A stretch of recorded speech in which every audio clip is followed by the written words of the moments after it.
ముఖ్యమంత్రి గారు కేబినెట్ కూడా నిర్ణయం చేసినాం.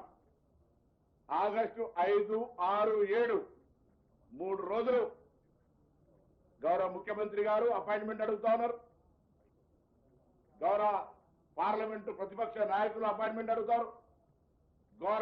గౌరవ రాజ్యసభ ప్రతిపక్ష నాయకుడు కూడా రాష్ట్రపతి గారు అపాయింట్మెంట్ అడిగి దేశంలో ఉన్నటువంటి కాంగ్రెస్ పార్టీ మిత్రపక్షాలతో సహా 100 మంది ఎంపీల పైన రాజ్యసభ సభ్యులతో సహా తెలంగాణలో ఉన్నటువంటి ప్రతి శాసనసభ్యుడు, శాసనమండలి సభ్యుడు, ఎంపీలు, మంత్రులందరం కూడా 5, 6, 7 ఢిల్లీకి వెళ్తా ఉన్నాం.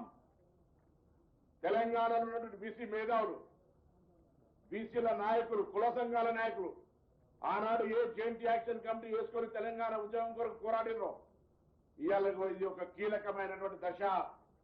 గ్రామీణ ప్రాంతాల్లో మనకు వచ్చేటువంటి 42% రిజర్వేషన్ కాపాడుకోవడానికి, అమలు చేసుకోవడానికి ఒక అవకాశాన్ని వినియోగించుకునే బాధ్యత క్షేత్రస్థాయిలో ఉన్నటువంటి అన్ని కుల సంఘాలది, బీసీ సంఘాలది, బీసీ మేధావులది. మా చిత్తశుద్ధితో మేము ఉన్నాం. ఎక్కడ కూడా 1% డివేట్ కాకుండా మా ముఖ్యమంత్రి గారు అనేక సందర్భాల్లో ఎన్ని విమర్శలు వచ్చినా, ఎవరిని చెప్పినా ఉప ముఖ్యమంత్రి గారు, సబ్ కమిటీ చైర్మన్, పిసిసి అధ్యక్షులు అందరూ కూడా టోటల్ క్యాబినెట్ మా నాయకత్వం రాహుల్ గాంధీ గారు మాట ఇచ్చినారు. దాన్ని అమలు చేయాలనే చిత్తశుద్ధితో పోతాను.